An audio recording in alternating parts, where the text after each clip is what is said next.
Ahead on America This Week, United We Stand. The president of the Judicial Crisis Network, Carrie Severino, is here. Maybe he thinks this is great for the court because it's dodging a big political issue. But really, when the court is acting politically, that's ultimately bad for the reputation of the court. And pandemic expert Dr. Dena Grayson is back. You know, we're a large country, and I think we have to look at this school district by school district. Plus, D.C. Council candidate Marcus Goodwin joins me. And we need imagery that reflects an equitable and fair society. So this has become more than just a statue. That and so much more right now on America This Week, United We Stand.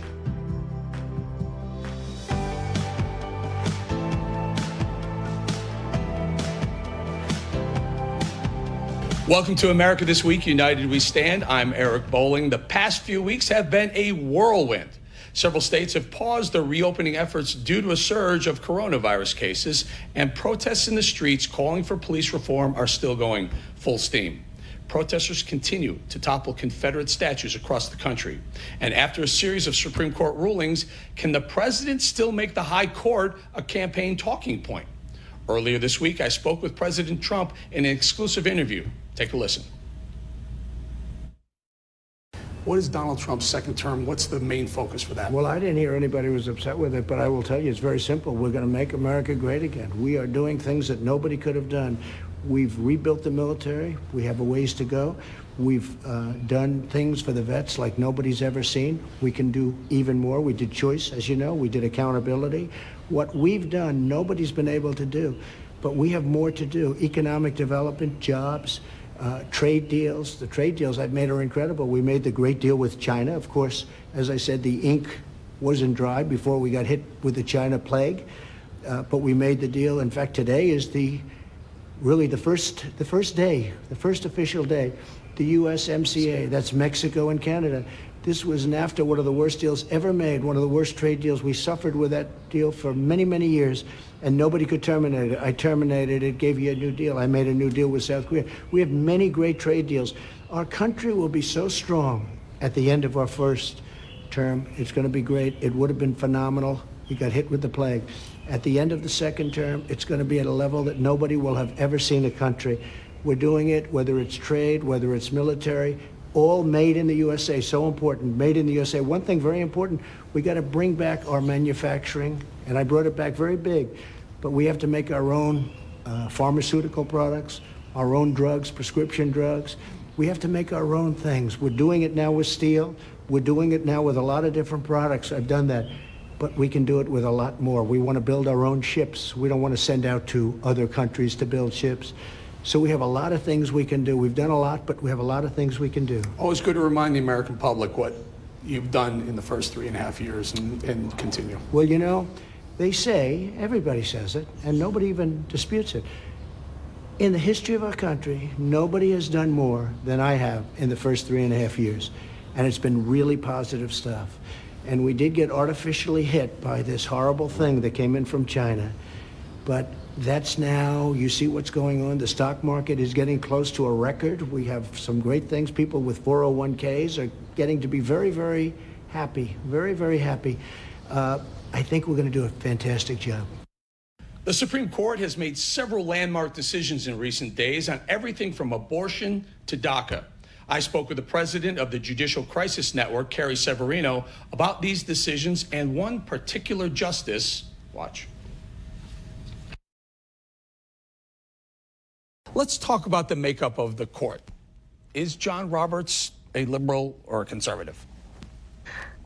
Well, you know, he seems to be trying to straddle that line sometimes right now. I think sometimes Justice Roberts is fond of saying, you know, there are no Trump justices, there are no Obama justices. Unfortunately, from what we've seen in some of these last decisions from him, maybe there aren't Trump justices, but there might be some anti-Trump justices. I think I've seen some things that are concerning me from him, where it looks like in the DACA case, for example, that just came down, on the census case that came down last year, instances where he seems to have applied a different standard to President Trump than he does to Obama, and in ways that I think maybe he thinks this is great for the court because it's dodging a big political issue. But really, when the court is acting politically, that's ultimately bad for the reputation of the court. It's bad for the institution of the court, because you should be making your decisions based on the law, not by what you think the political winds are going to say. Am I hearing you say that Roberts is being political at the court? Well, look, none of us can know exactly what his motives are, but it certainly seems that way, from the Obamacare case on, that the decisions he has made look like they're trying to stretch things for ultimately political outcomes, trying to avoid some of these big controversial issues. And Justice Thomas effectively said that much in the dissent in the DACA case as well. He said the court shouldn't be acting based on politics. Is DACA over? Well, the decision doesn't say that. Actually, it really says that the administration can go back. They can simply resubmit their reasons. And what's strangest about the decision, Justice Kavanaugh pointed this out in a separate dissent, sounds like they could really just resubmit the same reasons they have already given. And the court sounds like it maybe would accept those. So it's really frustrating to see these procedural hurdles, almost technicalities, kind of created to slow down the removal of a procedure that Roberts himself seems to have acknowledged is not constitutional, because a very similar program, DAPA, for the parents of young immigrants, he voted to overturn in 2016. So that it's a very strange thing for him to say, well, here's something that maybe wasn't constitutional for President Obama to even do because he just did it by executive order. However, we're going to make the Trump administration jump through a bunch of hoops in order to remove this unconstitutional program. Right. It was so odd that the whole, whether it's constitutional to even do DACA in the first place, and then it was constitutional to block DACA. A lot of nuance there. Okay, Carrie, moving from John Roberts, Neil Gorsuch, on the court for a while now. Has he been everything that conservatives hoped he would be? Going into Monday's Bostock decision, he had a record a mile long on not only embracing textualism, but specifically the original meaning of text. I actually had a blog post recently that was just pages of quotes from his decisions talking about how the lodestar of statutory interpretation is look at the original meaning of the text. He abandoned that in the Bostock decision, which was very discouraging and frustrating for people to see. At the same time, we know that stalwarts like Justice Scalia even have decisions that are really problematic. Scalia, for example, in the Employment Division versus Smith opinion, had one of the worst religious freedom decisions out there. In fact, that was what required Congress to pass the Religious Freedom Restoration Act just to fix the error he made. So what I'm hoping is that Gorsuch, this is so out of character for him that he will revert to his typical method of originalism going forward. All right, before we go, I only have about less than a minute or so. Thoughts on Ruth Bader Ginsburg? If Trump is reelected, does she stay on the court for another 4 years? And how is her health? How is her future on the court? I think if Trump is reelected, she will try to stay on for another 4 years. And for all we know, maybe she will manage to do so. She's beaten cancer 3 or 4 times now. She's an incredibly strong woman. But I do think the odds are, not even if it's not her seat, that the next president will have many seats to fill. So I hope Trump is there in 2020 to fill these seats. He has an excellent list. He's coming up with an updated one even that will include some of these great new judges to include on the Supreme Court list. Carrie Severino, everybody. Thank you very much, Carrie. Ahead in America This Week United we stand as the coronavirus rages on. Are summer camps safe for your kids? More from our pandemic expert, Dr. Dena Grayson, next.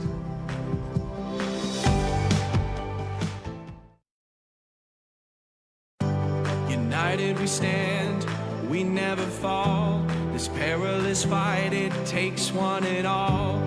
Everyone stands, American strong. Strength by one equals strength by all. American values, American pride. Your neighbor needs you, each person, each time. We stand, America. United we stand. We stand, America. United we stand.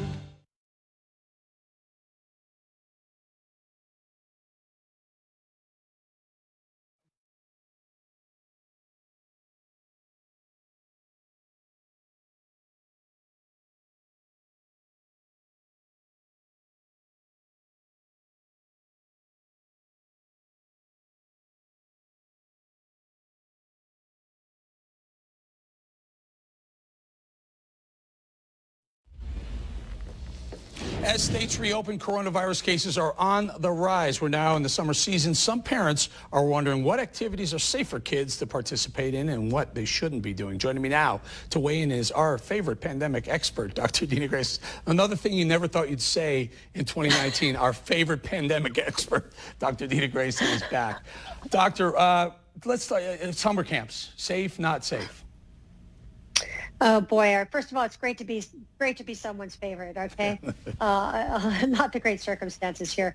So it's really tough with summer camps, Eric. I mean, what we do know with this virus is that being in an indoors in a confined space, not wearing masks, is really a cauldron for this virus to spread. So if your kid's outdoors, with fresh air, if people are wearing masks, again, we know it's really tough. It's tough for us to wear masks. I know you wear one regularly. I wear one regularly, but for kids, that's pretty tough. So I think every parent's going to have to assess the individual risk, not only for their children, but other members of the family as well. And so if you have a high risk member of the family, I think you really do not want those kids to be in camp. It's so tough because we want our kids to get back to normal activity. Yeah. But masks, physical distancing. Two questions to unpack from your answer there. Number one, you bring to mind close quarters kids together. Schools. I mean, are we talking about not opening schools now? Is that Fauci may have said that? You tell me what kids shouldn't be going back to school in the fall?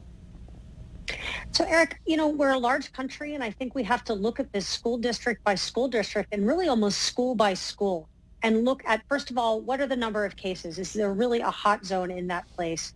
We also need to implement masks. I mean, look, if you imagine trying to, here in Florida, you're going to put kids back in school in August and leave the doors open to the classroom when it's, really hot and humid. We have to think about practical things as well. I think all of us want our kids to go back to school. I think it has to be case by case basis on the schools with masks, physical distancing as much as possible.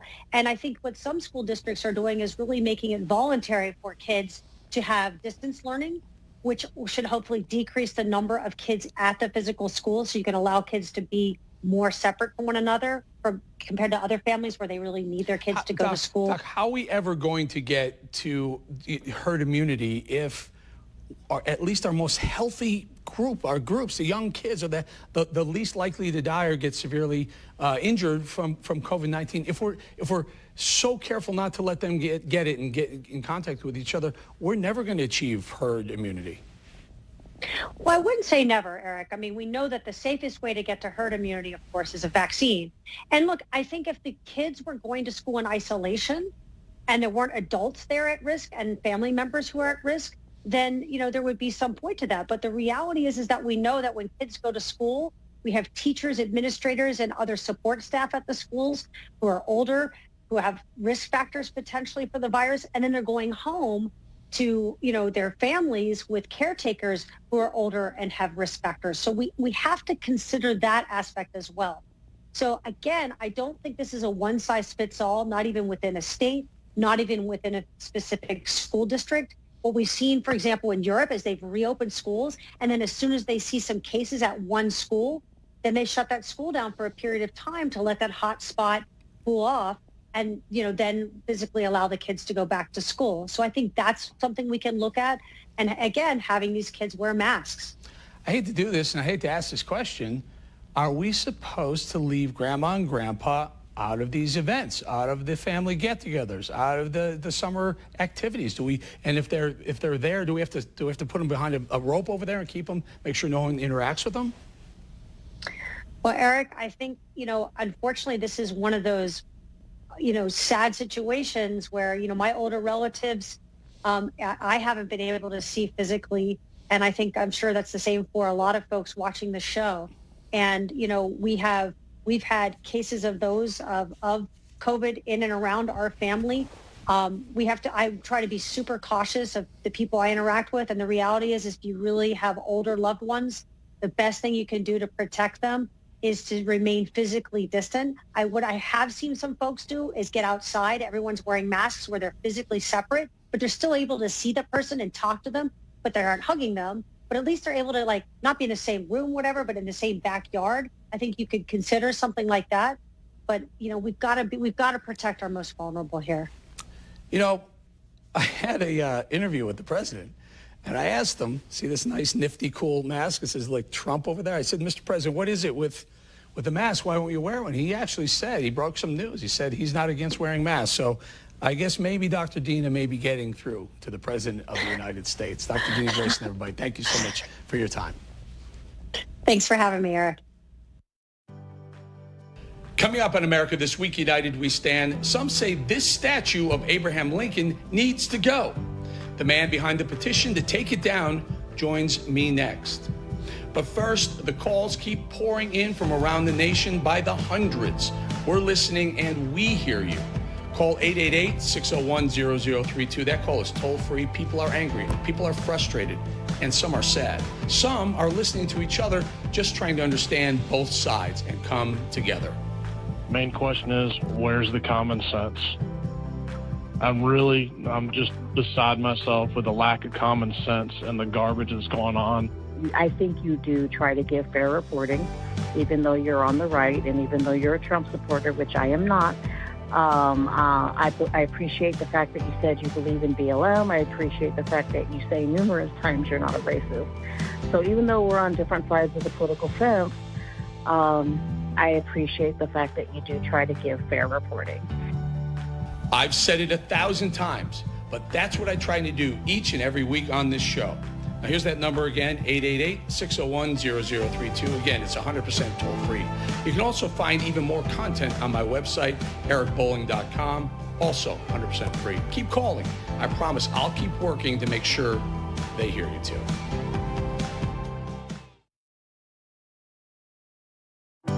United we stand, we never fall. This perilous fight, it takes one and all.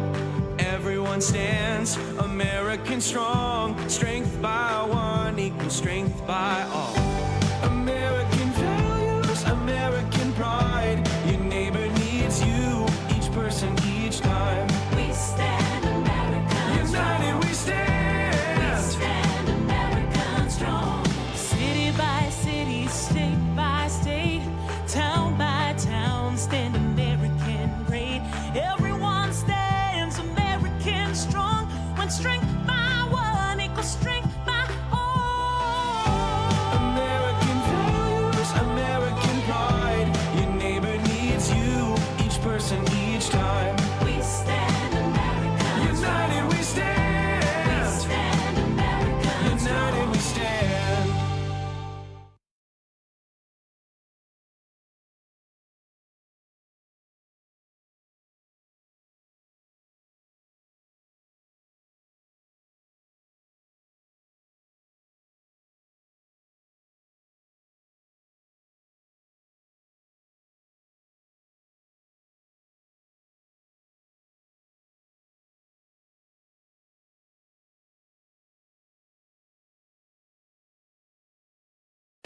Across the nation, protesters continue to vandalize and tear down statues featuring slave owners. A Baltimore monument dedicated to George Washington was among the casualties.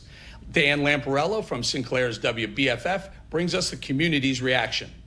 It's been days since the George Washington statue here in Druid Hill Park in Baltimore was defaced, and nothing has been cleaned up. Vandals covering his bust with red paint and spray paint, leaving a message out here for the hundreds of cars that drive by every day. At the entrance to Druid Hill Park, George Washington draped in red paint. I'm sad to see this. But the defaced statue of our nation's first president is accompanied by the spray-painted message, "Destroy racists." Clearly, he was the first president of our country. He's thought of as the father of our nation. But the rest of the sentence is, and he was a slave owner. Many of those walking by the monument today saying that history needs to be heightened. As slavery was our initial sin as a country, he was a part of that. And so we have to own all of his story, not just part of his story. It's unclear who may have vandalized the monument, but it comes amid calls across the country to remove monuments dedicated to former slave owners. But if you grew up in this neighborhood or in Druid Hill and every day you see the celebration of George Washington, but you also see, your neighbors being arrested, being killed, I'm sure there's There's dissonant feelings there. There's anger there, and it's justified anger. But there are some who feel this goes too far. I mean, George Washington had slaves, but so did everybody have slaves back then. That was part of the culture. A culture that caused pain for so many, now wanting to make their voices heard. It is a reflection of the hurt and the pain that is permeated through our community. Baltimore police tell us they have no update on the investigation into this vandalism, and it's still unclear when or if it will be cleaned up. For America This Week, I'm Dan Lamparello. Because they get a 10-year jail term now. They push down a statue. They even touch anything. It's a very tough act. You couldn't get a thing like that approved today. I took it out, and we used it. And you see the difference. You haven't seen any riots. You haven't seen people doing things lately. And the reason is 10 years in prison. If they knock down a statue. Well, that was President Trump after I asked him about what happens federally to people who are caught defacing statues. This is relevant to the next guest. We have Marcus Goodwin, who's part of the petition. He's trying to get that statue that so many people are talking about, the D.C. Emancipation statue, taken down. Now, Marcus, thank you for joining us. Tell us, why do you want that one down? Well, I created the petition in D.C. to get the Emancipation Memorial taken down because it depicts a demeaning, degrading picture of an African American who should be a freed citizen, still in shackles, not clothed, on his hands and knees, next to the magnanimous emancipator standing proudly above him, Abraham Lincoln. And we need imagery that reflects an equitable and fair society. So this has become more than just a statue, but an allegory for American society where white Americans have done incredibly well in these past 144 years, and African Americans have sort of plateaued. We need more positive representation to make progress in society. You know, I'm going to agree with you here. Yeah, by the way, I think this petition is actually making its way through the very slow chambers in D.C. swampland to get that. I think, are you looking for it to be destroyed or just put somewhere else in some sort of museum? What would you want done with that? So I definitely contrast with some young people who just want to rip it down by all means, by any means necessary. I want to see us follow a legislative process so that we have a long-term solution for what we do with this public art, and we start the conversation about how do we create systemic change that will help address some of the long-term injustice and inequitable representation we have in society. This would be emblematic of what we do and how we treat our African American community. And that's why I've argued for us to replace Lincoln's statue here with an African American woman and put this statue in a museum where it can be properly contextualized. Okay, fair enough. But why not just a statue of Lincoln without the, as you point out, the demeaning position of the African American, which I agree with you. What about just Lincoln? So it's still okay to honor President Lincoln, is it not? It's definitely okay to honor President Lincoln.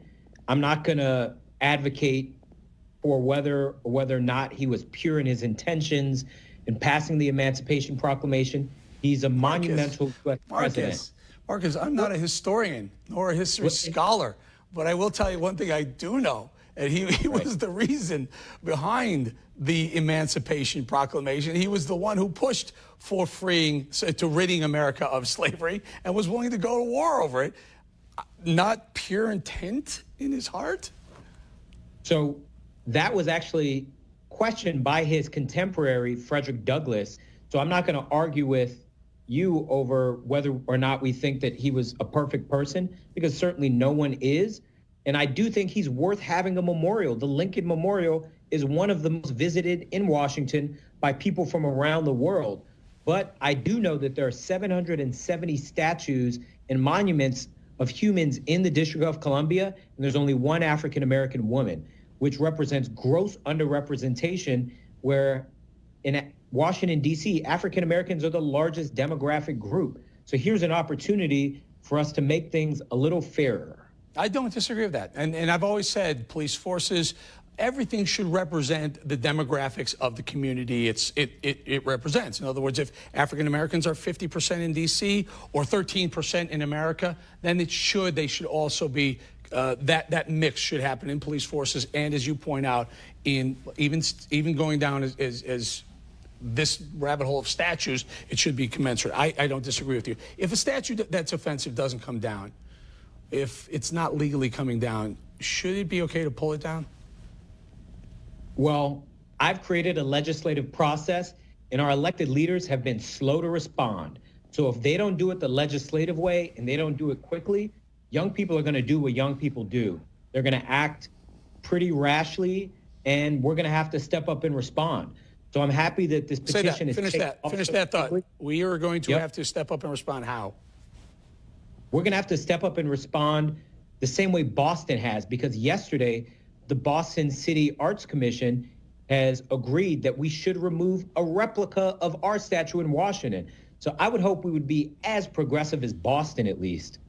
All right, we're going to leave it there, Marcus. And I think you're saying let's do it legislatively. Let's do it the right way. Let's not have these pictures of people. Quickly. Yeah, and pull it down. Because I'll tell you something, the feds aren't going to stand for it. They're not going to play around. I mean, I agree that the offensive statues need to come down, but let's do it the right way legally. And if it's not working fast enough, guess what? Get out and vote the people in that you want. But that can speed up the process. Quick thought. And it's been 144 years. We don't need to spend another year. So it's got to happen quickly. And you're right. November 3rd, you can pick people whose opinions align with your values and get things done quickly. I like that. I like that better than what they do out in Seattle and some of the other cities in America. We're going to leave it right there right now. Marcus Goodwin, thank you so much for your time. Thank you. Take care. Don't miss a minute of America This Week, United We Stand. Be sure to set your DVR so you can catch all of our latest interviews. To find out where we air in your city, go to our Facebook page, facebook.com/America Bowling, all one word.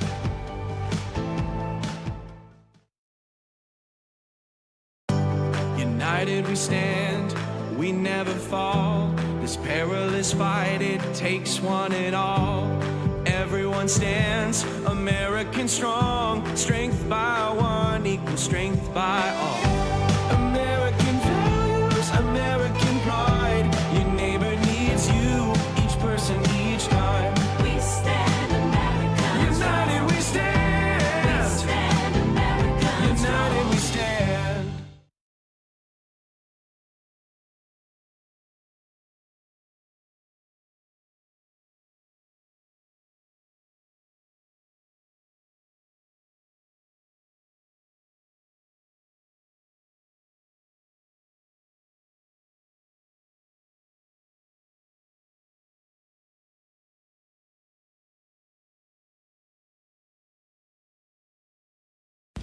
Well, that's a wrap from the D.C. Swamp. Thank you for joining me for another exciting episode of America This Week, United We Stand.